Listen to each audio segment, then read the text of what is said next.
Hello दोस्तों, मैं नितिन शर्मा आपके अपने channel selection with Nitin sir में एक बार फिर से आपका स्वागत करता हूं। दोस्तों, अग्निवीर के एग्जाम के लिए हमारी मैथ्स की क्लासेस कंटिन्यू चल रही है। दोस्तों आज दोस्तों हम फिर से टॉप 10 क्वेश्चन आपके लिए लेकर आए हैं। चलिए दोस्तों देखते हैं किस तरह के क्वेश्चन आपके एग्जाम में पूछे जाएंगे। चलिए दोस्तों, क्वेश्चन नंबर 1 दोस्तों दिया है 128 की पावर 1/7 को दोस्तों हल करके बताना है। तो देखिए इसे कैसे सॉल्व करोगे। सबसे पहले दोस्तों क्या करना, आप 128 के गुणनखंड कर लेना। ठीक है, चलिए गुणनखंड करते हैं इसके 128 के। 2 छिंग 12, 2 चौको 8, 2 तिहाई 6, 2 दूनी 4, ये फिर 16 बार जाएगा। 2 का भाग 16 में देंगे तो 8 बार, 2 का भाग 8 में देंगे तो 4 बार, 2 का भाग 4 में देंगे तो 2 बार, और 2 का भाग 2 में देंगे तो 1 बार। ठीक है, अब दोस्तों आपको क्या करना है, 2 काउंट करने हैं, कितने 2 हैं। ठीक है, 1 2 3 4 5 6 7। तो दोस्तों क्या हो गया, 128 की जगह हम क्या लिख सकते हैं, 2 की पावर 7 के ऊपर पावर है 1/7। ठीक है, सबसे पहले आपको 128 के गुणनखंड कर लेना है, हमने कर लिए। ठीक है, क्या आया दोस्तों, 2 की पावर 7 आया, उसके ऊपर पावर दोस्तों 1/7 है।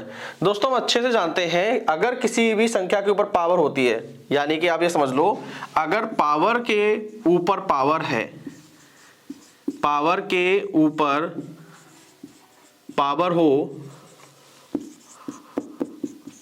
तो दोनों की गुणा करो आप। ठीक है, दोनों की गुणा करो। ठीक है, तो भाई 7 के ऊपर पावर क्या है, 1/7, इनकी गुणा कर दो दोस्तों। 7 गुणा 1/7, 7 से 7 कट गया दोस्तों। 2 की पावर 1 बच गया, 2 की पावर 1 का मतलब दोस्तों क्या होता है, 2 ही होता है। ठीक है, समझ में आ गया हो दोस्तों। इस तरीके से आपको फॉलो करना है। पहले गुणनखंड किए, 128 का मतलब होता है दोस्तों 2 की पावर 7, फिर पावर के ऊपर पावर है, इन दोनों की गुणा कर दी हमने दोस्तों। 7 से ऊपर नीचे काट सकते हैं अगर सेम नंबर है तो। ठीक है, 2 की पावर 1 बोलिए या फिर 2 बोलिए, बात एक ही है। ठीक है, तो हमारा आंसर 2 आ गया। ठीक है दोस्तों, चलिए दोस्तों क्वेश्चन नंबर 2 को पढ़ते हैं। क्वेश्चन नंबर 2 क्या कह रहा है, यदि रूट में दिया है 1 + 104/625 इक्वल 1 + x/25 में x का मान हमें बताना है। ठीक है दोस्तों, चलिए करते हैं। सबसे पहले दोस्तों क्या करिए, आप इनको जो रूट के अंदर है इन्हें सॉल्व करिए दोस्तों। चलिए करते हैं, रूट लिख लीजिए। 625 का नाम 625। अब 625 में दोस्तों 104 जोड़ेंगे तो 5 4 9। ठीक है, 2 यहां से आ गया और 7, और नीचे क्या बच गया दोस्तों, 625 बच गया। ठीक है, पहले रूट वाले को सॉल्व किया, बराबर। अब दोस्तों इसे करेंगे 25 का नाम 25 प्लस का दोस्तों x है तो x बटे में दोस्तों क्या रहेगा, 25 रहेगा। यहां तक क्लियर हो गया दोस्तों। अब दोस्तों हम अच्छे जानते हैं रूट 729 किसका होता है, 27 का, तो दोस्तों 27 लिख लो इस तरीके से। ठीक है, और रूट 625 दोस्तों किसका होता है, 25 का, तो 25 लिख लिया हमने। ठीक है, बराबर 25 प्लस के x बटे 25। दोस्तों अगर आमने सामने एक जैसी संख्या लिखी हो तो हम इसे काट सकते हैं। 25 से 25 काट दिया दोस्तों। ठीक है, अब आगे करते हैं 25 प्लस का x बराबर के 27 रहे, बच गया दोस्तों। अब दोस्तों आगे क्या करोगे, x बराबर दोस्तों यहाँ प्लस का 25 है, बराबर के दूसरे साइड जाके माइनस का हो जाएगा। 27 में से 25 घटा देंगे दोस्तों, तो क्या बचेगा दोस्तों, 2। तो x बराबर दोस्तों हमारा क्या आ गया, 2 आंसर निकल आया। समझ गए होंगे दोस्तों। चलिए दोस्तों क्वेश्चन नंबर 3 को पढ़ते हैं। क्वेश्चन नंबर 3 दोस्तों क्या कह रहा है कि मनोज ने एक साइकिल 2100 रुपए में खरीद कर, साइकिल कितने की खरीदी दोस्तों, 2100 में खरीदी, 10% हानि पर उसे बेच दिया, तो साइकिल का हमें विक्रय मूल्य बताना है। तो दोस्तों बहुत आसान प्रश्न है।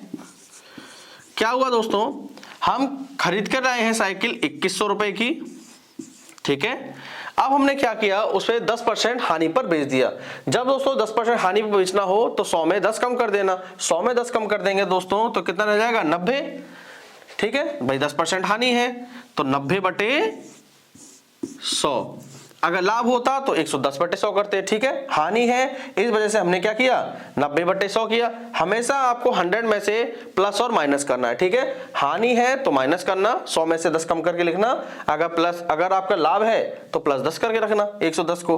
अब दोस्तों काट लेते हैं, 2 जीरो से दोस्तों 2 जीरो गए, अब क्या बच गया, यहां से 21 बच गया और यहां से 90 बच गया। आप गुणा कर देते हैं, 9 एकम 9, 9 दूनी 18 और यहां से 0, 1890 रुपए, ठीक है। खरीदा हमने 2100 रुपए का था, 10% हानि होने के बाद वो साइकिल हमने कितने में बेची, 1890 रुपए में बेची, ठीक है दोस्तों। चलिए दोस्तों क्वेश्चन नंबर 4 को पढ़ते हैं। क्वेश्चन नंबर 4 दोस्तों क्या कह रहा है कि एक चक्रीय चतुर्भुज का एक कोण दे रखा है दोस्तों 38 डिग्री का। तो दोस्तों पूछ रहा है हमसे उसके सामने का कोण क्या होगा। तो दोस्तों एक बात हम जानते हैं, नोट करके लिख लीजिएगा, चतुर्भुज के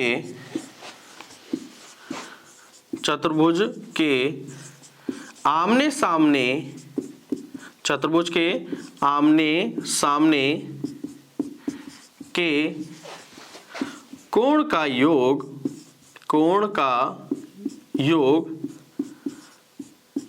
180 डिग्री होता है दोस्तों, ठीक है। चतुर्भुज के आमने सामने के कोण का योग दोस्तों 180 डिग्री होता है। दोस्तों एक कोण 180 डिग्री, देखिए दोस्तों एक कोण 38 डिग्री है तो दूसरा कोण आसानी से निकल आएगा। कैसे निकालेंगे दोस्तों, माइनस करके 180 में से 38 को माइनस कर लो, ठीक है। 10 में से 8 गया 2, 7 में से 3 गया 4 और यहां से बच गया दोस्तों 142 डिग्री। हो गया दोस्तों क्लियर। अगर हमें एक कोण पता है दूसरा कोण निकाल लेंगे, बस हमको क्या पता होना चाहिए, चतुर्भुज के आमने सामने के कोण का योग 180 डिग्री होता है, तो दूसरा कोण निकल आया हमारा दोस्तों, ठीक है। तो सामने वाला कोण कौन सा कितने डिग्री का होगा, 142 डिग्री का होगा। सिंपल क्वेश्चन था, ठीक है दोस्तों। चलिए दोस्तों क्वेश्चन नंबर 5 को पढ़ते हैं। क्वेश्चन नंबर 5 क्या कह रहा है, किसी वस्तु को 800 रुपए में खरीद कर 900 रुपए में बेच दिया तो लाभ परसेंटेज दोस्तों हमें बताना है। चलिए करते हैं दोस्तों। कोई चीज हम खरीद रहे हैं कितने की, 800 की, और 900 रुपए में हम उसे बेच दे रहे हैं, तो लाभ कितने का हुआ दोस्तों, 100 रुपए का लाभ हुआ। तो दोस्तों लाभ निकाल सकते हो आप विक्रय मूल्य में से, यानी कि बेचे हुए मूल्य में से, ठीक है, क्रय मूल्य को हटा दो। तो दोस्तों क्या निकल आया, 100 रुपए लाभ, ठीक है। अब दोस्तों आगे पढ़ेंगे। दोस्तों हमसे कह रहा है लाभ परसेंटेज बताना है, तो दोस्तों लाभ परसेंटेज का फॉर्मूला हमें पता होना चाहिए। लाभ परसेंटेज का फॉर्मूला होता है दोस्तों लाभ बटे क्रय मूल्य, यानी कि खरीदा हुआ मूल्य, गुणा 100। अब दोस्तों लाभ देखिए कितने का है, लाभ है दोस्तों हमें 100 रुपए का, तो लाभ की जगह 100 रख दो। क्रय मूल्य मतलब खरीदना, खरीद कितने की रहे दोस्तों, 800 की, तो 800 नीचे रख दो, गुणा 100 कर दीजिए। 2 जीरो से 2 जीरो गए। अब दोस्तों आगे कर लेते हैं इसे, 4 दूनी 8, 4 पंचे 20 और 4 दूनी 8। तो दोस्तों यहां से हो गया, ऊपर बच गया 25 और नीचे बच गया 2। अब 2 का भाग दोस्तों 25 में देंगे तो कितनी बच जाएगा दोस्तों, 12.5। तो दोस्तों लाभ परसेंटेज में पूछा है तो 12.5% का हमें लाभ होगा, ठीक है दोस्तों, समझ में आ गया, ठीक है। आपको याद रखना है लाभ परसेंटेज बराबर लाभ बटा क्रय मूल्य गुणा 100, ठीक है। लाभ को ऊपर रख लेना और खरीदे मूल्य को नीचे, गुणा 100 कर देना, सॉल्व कर देंगे और दोस्तों आपका आंसर आ जाएगा, ठीक है। चलिए दोस्तों क्वेश्चन नंबर 6 को पढ़ते हैं। क्वेश्चन नंबर 6 दोस्तों क्या दिया है, यदि 1 + 2 + 3 प्लस डॉट डॉट जाके प्लस 100। दोस्तों आपको ध्यान से दिखाई दे रहा होगा कि 1 2 3 और लगातार ये बढ़ता जा रहा है 100 तक, यानी कि दोस्तों 1 2 3 क्या होता है, हमारा प्राकृतिक संख्या होता है। दोस्तों आपको एक बात याद रखनी है, प्रथम n प्राकृतिक संख्याओं का जब हमें दोस्तों योग निकालना हो, और प्राकृतिक संख्या मैंने बता दी दोस्तों क्या होती है, 1 से स्टार्ट हो, 1 2 3 4 5, वो लगातार चलती जाए, वो प्राकृतिक संख्या होती है। प्रथम n प्राकृतिक संख्याओं का दोस्तों में क्या निकालना है, का योग निकालना हो दोस्तों, तो आपको ये फॉर्मूला याद रखना है, n ब्रैकेट में n + 1/2, ठीक है। n ब्रैकेट में लिखना है n + 1/2, ठीक है दोस्तों। चलिए अभी दोस्तों हमें क्या करना है, कहां तक निकालना है दोस्तों, 100 तक, यानी कि प्रथम 100 प्राकृतिक संख्याओं का योग बताना है तो दोस्तों n बराबर आप क्या रखोगे, जो लास्ट में दिया होता है, ठीक है, यानी कि 100। ठीक है, तो देखते हैं दोस्तों इस फॉर्मूले के अंदर, तो फॉर्मूले रखते हैं 100 मल्टीप्लाई 100 में 1 जोड़ेंगे दोस्तों तो 101 बटे 2। ठीक है, अब 2 एकम 2, 2 पंचे 10, 50 आ गया। अब दोस्तों 101 की गुणा 50 से कर दो, 50 एकम 50 और 50 एकम 50, तो दोस्तों आंसर क्या आया, 5050। ठीक है, तो प्रथम 100 प्राकृतिक संख्याओं का योग दोस्तों 5050 हमारा निकल के आ गया है। ठीक है, आपको याद रखना है जब भी प्राकृतिक संख्याओं का योग पूछे दोस्तों तो n ब्रैकेट में n+1/2 को याद रखना है। ठीक है, और n आपका लास्ट वाली संख्या को रखना है। ठीक है, इस तरीके से दोस्तों आप सॉल्व कर देना, आपका आंसर आ जाएगा। ठीक है, चलिए दोस्तों क्वेश्चन नंबर 7 को पढ़ते हैं। क्वेश्चन नंबर 7 दोस्तों क्या कर रहा है कि कोमल अपनी यात्रा की 60 किलोमीटर की दूरी 30 किलोमीटर पर घंटा की चाल से तथा 40 किलोमीटर की दूरी 20 किलोमीटर पर घंटा की चाल से तय करती है, तो पूरी यात्रा की औसत चाल हमें बताना है। तो दोस्तों हमें निकालना क्या है, औसत चाल, पूरी यात्रा की औसत चाल निकालनी है दोस्तों। पूरी यात्रा की औसत चाल हमें पता होनी चाहिए। चाल का फॉर्मूला, औसत चाल का फॉर्मूला क्या होता है दोस्तों, कुल दूरी बटा कुल समय। कोई दिक्कत नहीं है दोस्तों यहां तक। ठीक है, हमें क्या निकालना है, पूरी यात्रा की औसत चाल निकालनी है। चाल का फॉर्मूला क्या होता है, कुल दूरी बटा कुल समय। ठीक है, औसत चाल का फॉर्मूला है कुल दूरी बटा कुल समय। कुल दूरी दोस्तों देखिए कितनी दी है दोस्तों, कुल दूरी दी है 60 किलोमीटर और 40 किलोमीटर। जो किलोमीटर में है दोस्तों वो दूरी है, तो दोस्तों रख लेते हैं 60 प्लस के 40 बटा। अब दोस्तों यहां पर हमें समय नहीं दिया है तो हमें समय निकालना पड़ेगा। ठीक है, चलिए तो दोस्तों समय निकालते हैं। चलिए क्या दिया है दोस्तों, पढ़ते हैं एक बार। कोमल अपनी यात्रा की 60 किलोमीटर की दूरी 30 किलोमीटर पर घंटा की चाल से। ठीक है, समय निकाल सकते हैं दोस्तों। समय है, समय का फॉर्मूला क्या होता है दोस्तों, समय बराबर होता है दूरी बटे चाल। अब दोस्तों हम 60 किलोमीटर की दूरी हमें तय करनी है 30 किलोमीटर पर घंटा के हिसाब से, तो दोस्तों समय कितना लगा, हमें दूरी की जगह दोस्तों किलोमीटर रख लो 60 और चाल दोस्तों रख लो 30 किलोमीटर पर घंटा। 30 एकम 30, 30 दूनी 60, यानी कि 2 घंटे। ठीक है, 60 किलोमीटर की दूरी अगर आप 30 किलोमीटर पर घंटा की चाल से जाते हैं दोस्तों तो आपको समय लगेगा 2 घंटे।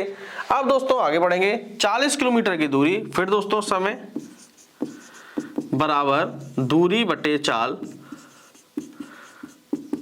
दूरी है दोस्तों 40 किलोमीटर की तो 40 रख लिया। ठीक है, चाल दी है 20 तो 20 रख लिया। 20 एकम 20, 20 दूनी 40, तो दोस्तों कितना आ गया, 2 घंटे। यहां भी हमें 2 घंटे ही लगे। अब दोस्तों कुल समय की जगह 2 घंटे रख दो, 2 प्लस के 2। ठीक है, देखिए दोस्तों कुल दूरी की थी तो देखिए दोस्तों 2 दूरियां रखी थी, 2 किलोमीटर रखे थे, 60 किलोमीटर 40 किलोमीटर। इसी तरीके से कुल समय के लिए भी आपको दोनों समय निकालने पड़ेंगे। ठीक है, चलिए आगे करते हैं। 60 में 40 जोड़ देंगे दोस्तों 100 हो गया, 2 में 2 जोड़ देंगे 4 हो गया। अब भाग दीजिए, 4 एकम 4, 4 दूनी 8, 4 पंचे 20। ठीक है, तो दोस्तों पूरी यात्रा की औसत चाल क्या आ गई, 25 किलोमीटर पर घंटा दोस्तों हमारी चाल निकल के आ गई। ठीक है दोस्तों, आपको भी इसी तरीके से फॉलो करना है। ठीक है, औसत चाल बराबर कुल दूरी बटा कुल समय। चलिए दोस्तों क्वेश्चन नंबर 8 को पढ़ते हैं। क्वेश्चन नंबर 8 क्या कह रहा है कि 5 की पावर 0 गुणा 2 की पावर 5 को हल करके बताना है। तो दोस्तों करते हैं। दोस्तों हमें एक बात पता है कि किसी भी संख्या का पावर, दोस्तों आपको एक बात लिखना नोट करके, किसी भी संख्या का पावर शून्य हो, क्या हो दोस्तों, शून्य हो, तो वह संख्या दोस्तों 1 बन जाती है। क्या बन जाती है, 1 बन जाती है। ठीक है दोस्तों, देखिए दोस्तों अगर आपके पास लिखा है 6 की पावर 0, ठीक है, तो दोस्तों मैंने क्या लिखा, किसी भी संख्या है 6 का पावर 0 हो, देखिए पावर 0 है तो वह 1 बन जाएगी। तो 6 की पावर 0 का मतलब क्या हो गया, 1 हो गया। ठीक है, चलिए करते हैं क्वेश्चन को। दिया है दोस्तों 5 की पावर 0 गुणा 2 की पावर 5 को हल करने को बोल रहा है। संख्या है 5, 5 की पावर है 0, यानी कि ये किसमें बदल जाएगा, संख्या 1 में बदल जाएगा, तो ये 1 लिख दो। ठीक है, गुणा 2 की पावर 5 को दोस्तों करेंगे तो 2 की पावर 5 को खोल देते हैं, 2 की गुणा 5 बार। अब दोस्तों गुणा कर लीजिए, 2 दूनी 4, 4 दूनी 8, 8 दूनी 16, 16 दूनी 32, तो 1 गुणा 32 का मतलब दोस्तों क्या हो गया, 32 हो गया सॉल्व। ठीक है, बहुत आसान प्रश्न था, बस आपको एक बात याद रखनी है, 5 की पावर 0 का मतलब होता है 1, यानी कि किसी भी संख्या के ऊपर अगर पावर है तो वह संख्या 1 बन जाती है। चलिए दोस्तों क्वेश्चन नंबर 9 को पढ़ते हैं। क्वेश्चन नंबर 9 क्या कह रहा है कि sin 45 डिग्री का मान बताओ। तो दोस्तों करेंगे, बहुत आसान है, कुछ नहीं करना है दोस्तों, आपको sin 45 का मान पता होना चाहिए। तो sin 45 का दोस्तों मान कितना होता है, 1/√, होता है। तो हमारा आंसर क्या आ गया, 1/√2। ठीक है दोस्तों, अभी आपके कुछ दिन में चैप्टर वाइज आपकी क्लासेस स्टार्ट हो जाएंगी। चलिए दोस्तों क्वेश्चन नंबर 10 को पढ़ते हैं। क्वेश्चन नंबर 10 दोस्तों क्या कह रहा है,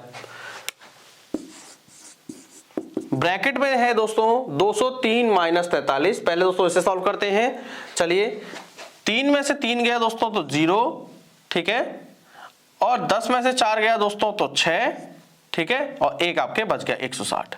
तो 203 में से 43 गया तो 160 आ गया। ठीक है, अब दोस्तों ब्रैकेट के बीच में कुछ नहीं है, यानी कि यहाँ पे गुणे का साइन है तो गुणे का लगा लो। ठीक है, अब इसे जोड़ लेते हैं, 7 और 3 10, 0 हासिल 1, 5 और 1 6 और 4 10, तो ये दोस्तों 100 आ गया बटे। अब 12 की गुणा दोस्तों 14 से कर देते हैं, 12 चौक 48। दोस्तों आपको यहीं पर सॉल्व कर लेना है। ठीक है, 12 चौक 48, अलग से दोबारा मत लिखिएगा एग्जाम में, 12 चौक 48, 12 का नंबर 12 4 16। ठीक है, तो 168 आ गए नीचे, माइनस 2 गुणा 59 कर लो दोस्तों, 2 9 18, 2 5 10 1 11, 118, 118 आ गया। आगे दोस्तों करते हैं 160 गुणा 100 को ऐसे ही रहने देते हैं। पहले नीचे वाला सॉल्व करते हैं दोस्तों, 8 में से 8 गया तो 0, ठीक है, 16 में से 11 गया तो 5, नीचे आ गया 50, 50 का नंबर 50, 50 दूनी 100, 16 दूनी 32, तो दोस्तों आपका आंसर क्या आया, 320 आपका आंसर आ गया सॉल्व करके। ठीक है, इस तरीके से आपको एग्जाम में सॉल्व करना है, विद इन सेकंड हो जाएगा दोस्तों। ठीक है दोस्तों, मुझे उम्मीद है आपको आज की क्लास पसंद आई होगी।